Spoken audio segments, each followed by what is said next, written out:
This evening, first, 1 year after a nursery school teacher was gunned down at a wedding reception in Linden, her killer finally says the words her family has waited to hear. Shaka Phillips pleads guilty to the murder of Jenel Pollydore, mother of 3, and faces sentencing next month.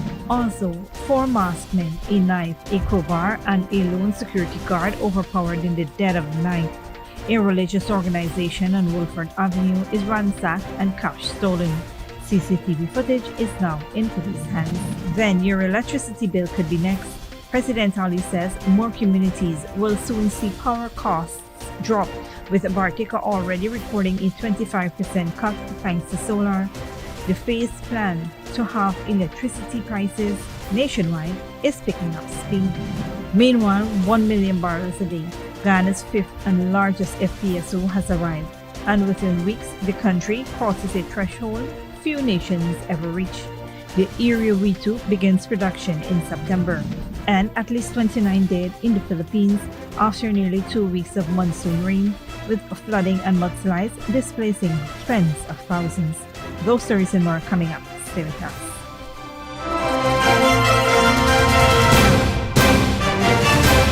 Welcome to this broadcast of Channel 2's Headline News Update for August 21st, 2026. I'm Bibi Bacchus. Thank you for joining us. First up, 1 year after the brutal murder of Linden teacher and mother of 3, Jenel Pollydore, her killer has finally admitted to the crime. 22-year-old Shaka Phillips, known as Concrete Man, pleaded guilty to murder on Monday before Justice Priscilla Hanif at the Demerara High Court. He is scheduled to be sentenced on September 30th, 2026. Pollydore, a 26-year-old nursery school teacher from Lower Karkar, Linden, was shot dead on July 18, 2025, while attending a wedding reception at the R&R Hotel in Central Amelia's Ward, Linden. Phillips, the father of her youngest child, confronted her near the hotel entrance and questioned her about unanswered phone calls. An argument broke out, during which he allegedly pulled out a handgun and shot her. Pollydore tried to flee towards the hotel's pool area, but Phillips pursued her and fired 2 more shots before running from the scene. She was found motionless with gunshot wounds to the right side of her face and the back of her head, and was pronounced dead on arrival at the Linden Hospital complex. A post-mortem examination confirmed she died from the head wound. 2 spent shell casings were recovered at the scene.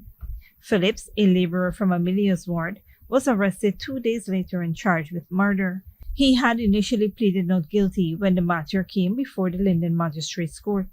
Ahead of sentencing, Justice Hanif has ordered psychiatric, prison conduct, and probation reports, along with assessments of aggravating and mitigating factors. Phillips remains on remand and is due back in court on September 30th. In other news, armed with a knife and a crowbar, 4 masked men struck in the dead of the night, overpowering a lone security guard before ransacking a religious organization and vanishing with cash into the darkness. Police are investigating an alleged robbery under arms at a religious organization on Woolford Avenue, Georgetown, after 4 masked men attacked a security guard and made off with cash from the building. According to police, the incident occurred around 2:45 a.m. on Tuesday, August 18th. The 63-year-old security guard was conducting routine checks around the compound when he was confronted by the 4 masked suspects, one armed with a knife and another with a crowbar. The guard was restrained and his cellular phone was taken. One suspect stayed behind to guard him, while the other 3 proceeded to the building, gaining entry through a window on its western side. The lower flat of the building was found ransacked, with an undisclosed amount of cash reportedly stolen. The suspects then fled the compound. Police have obtained CCTV footage from the scene, which is being reviewed as part of the ongoing investigation. No arrests have been reported so far, and investigations are continuing. Moving on, President Dr. Mohamed Irfaan has announced that more communities across Guyana will soon benefit from reduced electricity costs as the government advances its phased plan to cut power costs by 50% nationwide. Speaking at a press conference on Tuesday, the president said the reduction has already begun in areas where investments in solar energy, battery storage, and other renewable systems have lowered electricity generation costs. Bartica in Region 7 and parts of Region 1 have already seen reductions, with additional communities expected to benefit in the coming months. We are fully committed to the reduction of that cost, and that is to bring it down by 50% for consumers across the country. Bartica has already recorded a 25% cut in electricity costs following the installation of a 1.5 megawatt solar farm at Dark Point, which has displaced more than 6,000 drums of diesel and reduced the town's dependency on fossil fuels. Similar renewable investments have been made elsewhere. In Region 2, a 5 megawatt solar farm at Underneming, commissioned in November 2025, is projected to generate hours of electricity annually and save millions in fossil fuel costs. Solar and battery storage systems have also been installed on Leguan and Wakenham to reduce reliance on diesel, while renewable energy now forms part of Letem's power supply, with analysis underway to determine an initial tariff reduction for that community. President Ali said the government is now examining how to translate these savings into lower electricity bills for consumers in each area. There are some communities that have already benefited. Letem is also one community where we have the hydro, that those analyses are being conducted, so that though the initial phase reduction in the tariff can be looked at in those communities. So we are committed to this, and the consumers will definitely benefit tremendously from this phase reduction. The initiative forms part of the government's broader energy program aimed at cutting nationwide electricity costs in half. Stick around when we return. 6 non-nationals detained in GGMC crackdown on illegal mining operation, and Guyana welcomes 5th FPSO as oil output nears 1 million barrels per day. Good girl forget things. What's the problem, Granny? I want money for borrow for those surgery. I was dancing and I fall and fracture my hip. If you need some quick money, you should check Lender's Jewelry and Pawn Shop. Lender's Jewelry and Pawn Shop, Lot 238 South Road Border, Georgetown. Get jewelry made to order in just 72 hours. We also accept vehicles. Lender's, best rates, longest payback period. Boys, I get through. Plus, I could dance again. Lender's Jewelry and Pawn Shop.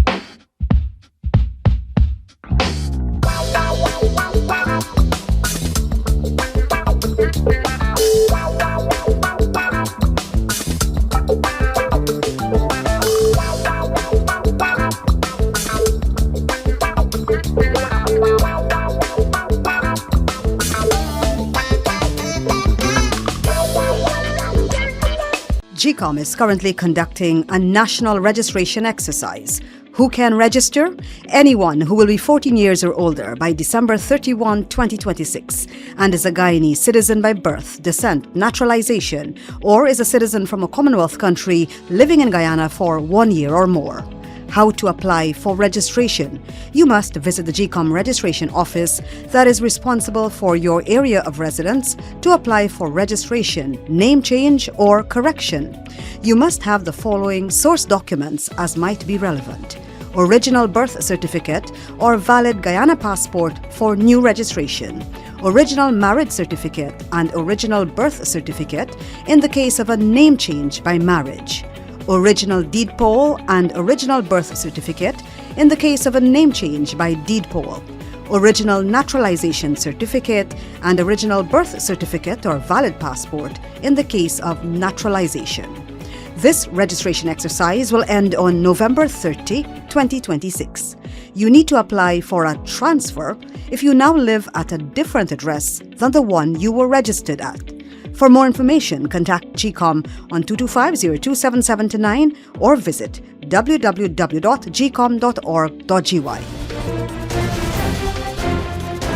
Welcome back. Guyana's oil production is set to cross the 1 million barrel per day mark within weeks, with the arrival of the country's 5th and largest floating production, storage and offloading vessel, the Errea Wittu. The Ministry of Natural Resources announced the vessel's arrival on Thursday, hailing it as a major milestone in Ghana's oil and gas development. Built by MODEC for the Uaru development in the Stabroek block, the Errea Wittu is expected to begin production in September as part of a $12.7 billion project targeting more than 800 million barrels of recoverable oil. Minister of Natural Resources Vikram Bharat said the vessel's arrival marks an important chapter in the country's energy story. With first oil expected in a matter of weeks, production is poised to cross the 1 million barrel per day mark.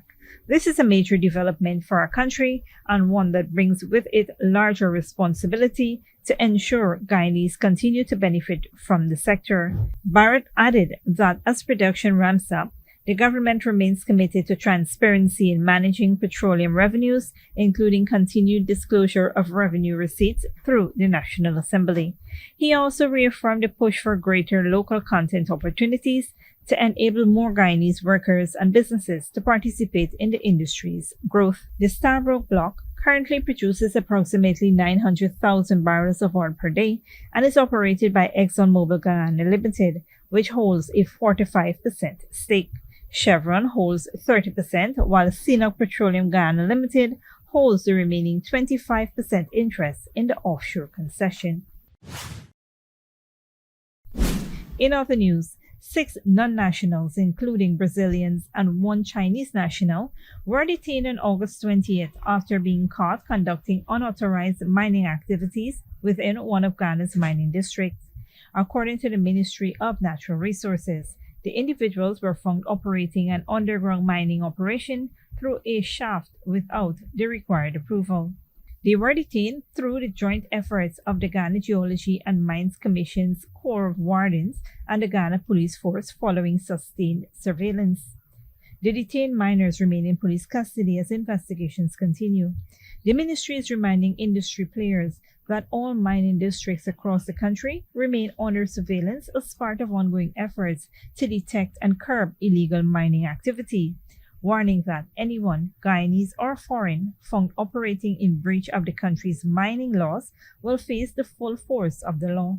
Miners and operators have also been reminded that securing the required license, permissions, and regulatory approvals is mandatory before commencing any mining activity, with the ministry stressing that violations will be dealt with accordingly. Don't go away after the break. U.S. debt hits $40 trillion. Who does Washington owe and why does it matter? And Syria detains a policeman over death of the former White Helmet's rescuer in custody. Good girl forget things. What's the problem, Granny? I want money for borrow for those surgery. I was dancing and I fall and fracture my hip. If you need some quick money, you should check Lender's Jewelry and Pawn Shop. Lender's Jewelry and Pawn Shop, Lot 238 South Road Border, Georgetown. Get jewelry made to order in just 72 hours. We also accept vehicles. Lenders, best rates, longest payback period. Boys, I get through. Plus, I could dance again. Lender's Jewelry and Pawn Shop.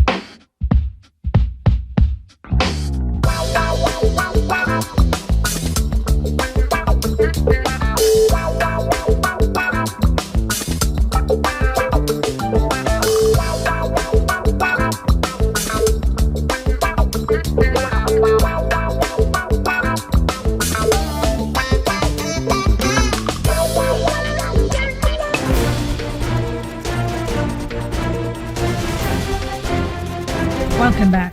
Now we take a look at what's happening in the region and around the world. Good evening, I'm Dominic Gittins tonight.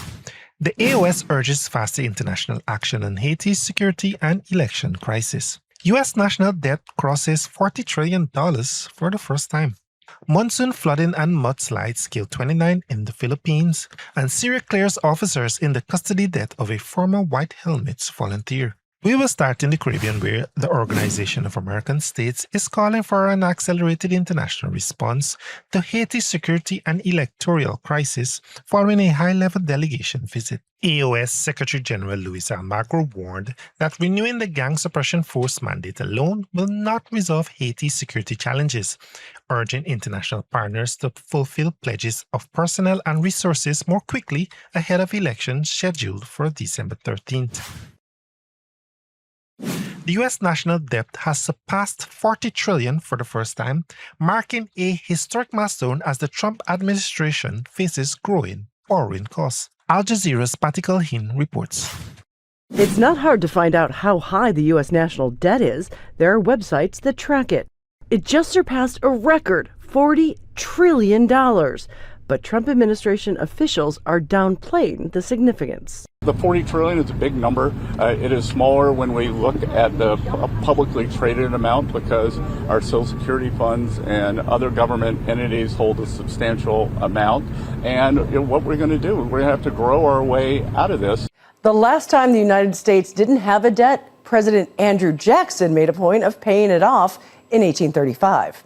But deficits this large are a uniquely modern problem. President George W. Bush, he increased the debt with the wars in Afghanistan and Iraq, along with tax cuts.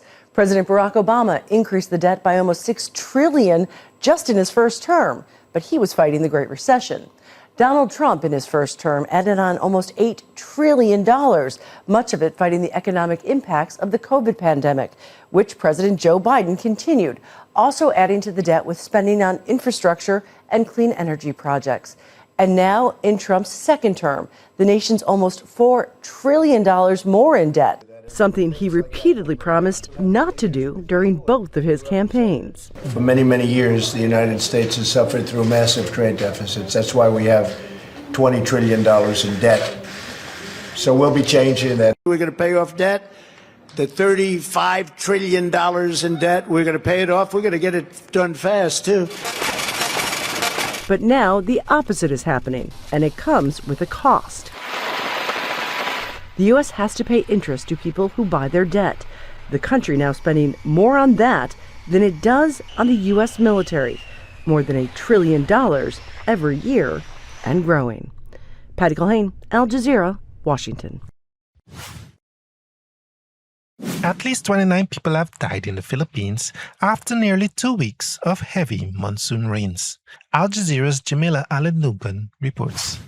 Philippines is no stranger to monsoon season, but the last few weeks have been particularly incessant.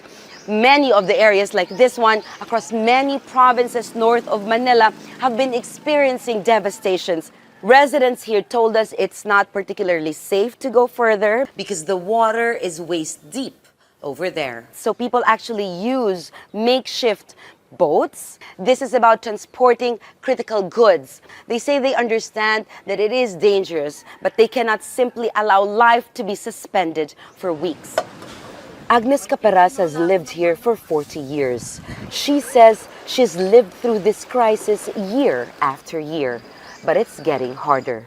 For days, they've been sleeping in this garage. The water is deeper now. That's why I've had to move all of my kitchen equipment up, just to keep them from being ruined. Still, she was eager to show me her home, just a few meters away. Floods no longer suspend daily life here. It's something that Filipinos face year after year.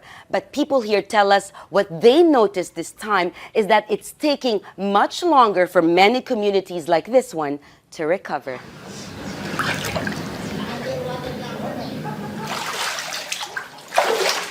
In many homes in the Philippines, having a two-story house is not an option. It is a matter of survival. So what's angering many Filipinos here is the question of whether this destruction could have been mitigated. Because while climate change is real, so too are allegations of corruption in flood control projects. And this is the question that many Filipinos are asking. Where did all the money that was meant to protect him actually go? And will someone be held accountable? These are the questions that the government can no longer afford to ignore. Jamela Alindogan, Al Jazeera, Kalumpit, Bulacan Province, Northern Philippines. An investigation into the death of former White Helmet volunteer Mohammed Gomera in police custody in Syria have found no evidence of deliberate physical abuse. Officials say witnesses told investigators that a police officer slapped him, despite authorities being warned about his condition. Al Jazeera's Heidi Pett reports. Mohammed Gomera's family and friends gathered in this hall to receive condolences on his death. Amid the grief and disappointment, they told us they hope it will not be in vain, that the outrage it sparked will mean no more abuse. Syrians are very sensitive to mistreatment and deaths in detention, which were systemic under the Assad regime. Many, including Mohammed's family, hoped that chapter had closed when it fell. These things should never be repeated. The state is being rebuilt and we won't allow it to be built in the wrong way. Not now or ever. What they did during all these years, it was for nothing if we return to the same old story. This kind of things is unacceptable. It falls to Mustafa to receive people's sorrow. Their father died fighting for the revolution, and Mohammed was a member of Syria's White Helmets, volunteer first responders who worked in opposition areas during the war. It's part of why his death touched such a raw nerve. The investigative committee that was rapidly formed in response found that while there were no obvious signs of violence on his body, Mohammed died of a brain hemorrhage after he was summoned to a local police station to resolve a financial dispute. Mohammed's wife told us that she came to this police station twice to warn officers that Mohammed had a blood clotting disorder that meant any violence against him could kill him. But witnesses told the investigative committee that an officer slapped him. That officer has now been detained, and authorities say that he will be referred to the prosecutors. The Interior Ministry said that the officer will not be shielded from accountability and that his actions didn't represent the institution. The ministry is currently restructuring all its units and building capacity. Through regular training, we will create a security establishment that understands human rights. But Mohammed's death was not the first case of alleged mistreatment under Syria's new authorities. Rights organizations say they have testimony about other deaths and abuse in detention. People are demanding answers and concrete action on those other cases. They say they're not content with mere promises of monitoring and better training of security forces. Syrians can speak openly as never before and are doing so now to make sure the new government doesn't slip into the habits of the old. That the revolution means more than just new signs on buildings full of bad memories. Heidi Pett, Al Jazeera, Al Haifa, Syria. Thanks, Dominique. This brings us to the end of our regional and global news coverage. Up next is the 3-day weather forecast.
And that's it to V2 Headline News for this Friday evening. As we take our leave, we invite you to follow us on Facebook and YouTube. We will be off for the weekend, but you can tune in on Monday at 7 p.m. for more news. Until then, please take care of yourselves and each other and do have a wonderful weekend.